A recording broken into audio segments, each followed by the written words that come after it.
পোলাও বা বিরিয়ানির বাহিরে ভিন্ন কিছু ট্রাই করতে চাইলে এই আফগানি পোলাওটা ট্রাই করতে পারেন। দেখতে যেমন সুন্দর, খেতেও অনেক বেশি মজার, একটু ডিফারেন্ট।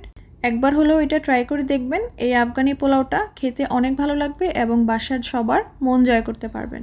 তো চলুন মূল রেসিপিতে চলে যাওয়া যাক।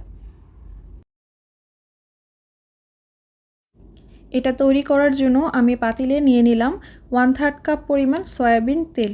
এবার এখানে কিছু গরম মশলা দিয়ে দিচ্ছি, এলাচি, দারচিনি, তেজপাতা। আমি কী পরিমাণ দিয়েছি সেগুলো সব কিছু স্ক্রিনে লেখা আছে, আপনারা সেখান থেকে দেখে নেবেন। এবার দিয়ে দিলাম পেঁয়াজ কুচি। এবার গরম মশলা এবং পেঁয়াজ কুচিটাকে কিছুক্ষণ ভেজে নেব। ভাজতে ভাজতে একটু গোল্ডেন ব্রাউন করে নিব। যখন এটা একটু গোল্ডেন হয়ে যাবে তখনই এর মধ্যে আরও কিছু মশলা অ্যাড করব।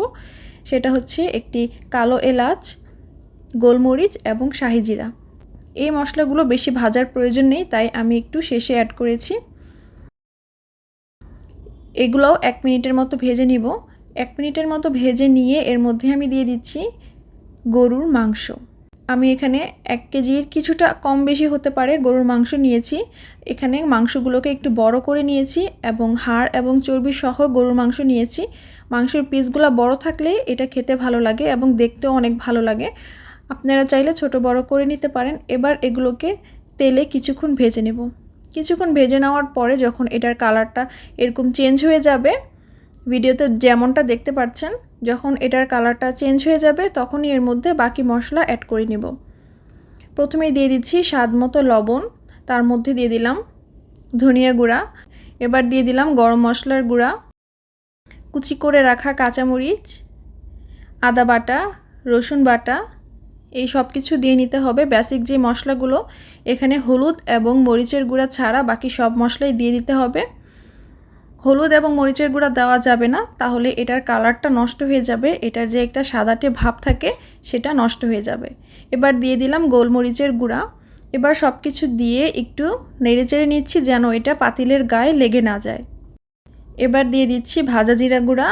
আবারও সব কিছু একসাথে ভালো করে মিক্স করে নিচ্ছি। মাংসটা প্রথমে কাঁচা অবস্থাতে ভাজতে হবে, তাহলে মাংসের খুব সুন্দর একটা ফ্লেভার বের হবে। কিছুক্ষণ মশলাগুলো কষিয়ে নিয়েছি এবং মাংস থেকে কিছুটা পানি ছেড়েছিল, সেই পানিটা দিয়েই এই মশলাটা ভালো করে কিছুক্ষণের মতো কষিয়ে নিয়েছি। প্রায় 10 মিনিট কষিয়ে নেওয়ার পরে এর মধ্যে আমি গরম পানি দিয়ে দিলাম। এই মাংসগুলো সেদ্ধ হওয়ার জন্য যতটুকু গরম পানি প্রয়োজন ততটুকু গরম পানি দিয়ে নিতে হবে। আপনারা চাইলে এই কাজটা এই পর্যায়ে প্রেসার কুকারেও দিয়ে নিতে পারেন, তাহলে মাংসটা খুব তাড়াতাড়ি সেদ্ধ হয়ে যাবে। মাংসটাকে খুব ভালো করে সেদ্ধ করে নিতে হবে। তো এটা আমি এবার ঢেকে রান্না করব একেবারে সেদ্ধ হওয়ার আগ পর্যন্ত। ফিরে আসব মাংসটা সেদ্ধ হওয়ার পরে। কিছুক্ষণ পরে দেখা যাবে মাংসটা সম্পূর্ণ সেদ্ধ হয়ে গেছে। আমি প্রায় ঘন্টাখানেকের মতো রান্না করেছি। মাংসটা সম্পূর্ণ সেদ্ধ হয়ে যাওয়ার পরে আমি একটি পাত্রে মাংসগুলোকে তুলে নেব। ঝোল ছাড়া মাংসগুলোকে তুলে নেব এবং যেই ঝোলগুলো থাকবে সেই ঝোলের সাথে কিছুটা পানি মিক্স করে আমি পোলাওটা রান্না করব। তো আমি এই পর্যায়ে মাংসটা তুলে নিচ্ছি। মাংসটা তুলে নিয়ে এখানে যেইটুকু ঝোল ছিল তার মধ্যে প্রথমে দিয়ে দিব 1/2 কাপ পরিমাণ লিকুইড দুধ। দুধটা অপশনাল, না দিলেও সমস্যা নেই, তবে দিলে এই খাবারটা খেতে অনেক ভালো লাগে। আর দিয়েছিলাম আমি 1 কাপ পরিমাণ পানি। আমি এখানে 1 কাপ পরিমাণ পোলাওর চালের জন্য 2 কাপ পানি দিব। তো যেহেতু আগে থেকে কিছুটা ঝোল ছিল, তাই 1/2 কাপ প্লাস 1 কাপ গরম পানি দিয়েছিলাম। দিয়ে এবার ধুয়ে পানি ঝরিয়ে রাখা চালটা দিয়ে দিলাম। অবশ্যই একটু ভালো পোলাওর চাল নেওয়ার চেষ্টা করবেন, তাহলে এটা খেতে ভালো লাগবে।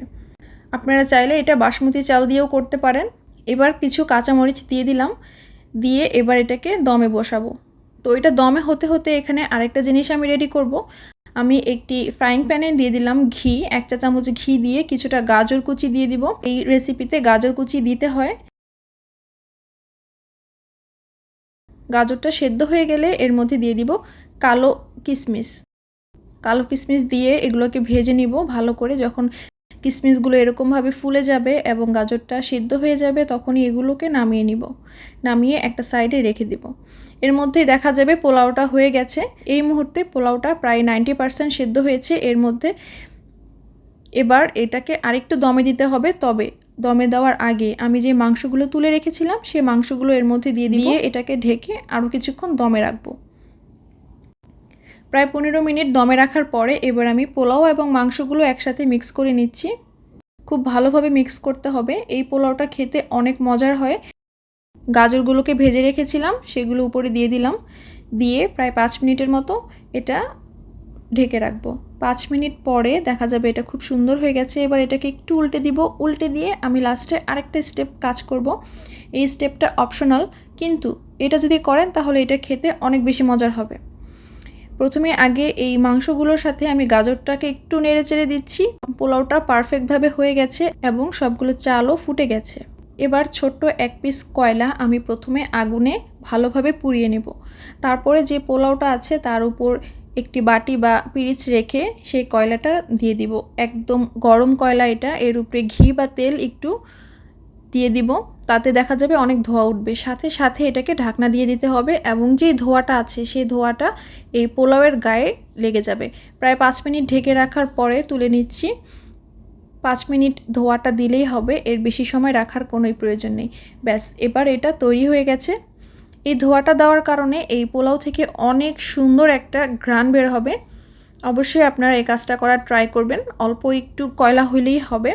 এবার এটাকে আমি পরিবেশন করে নিচ্ছি। আপনারা অবশ্যই একবার হলেও ট্রাই করবেন এই আফগানি পোলাওটা। আমি এটাকে সার্ভ করেছি চাপলি কাবাবের সাথে।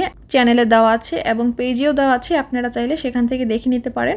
তো ভিউয়ার্স, তৈরি হয়ে গেছে। রেসিপি যদি ভালো লেগে থাকে লাইক, কমেন্ট এবং সাবস্ক্রাইব করে সাথে থাকবেন।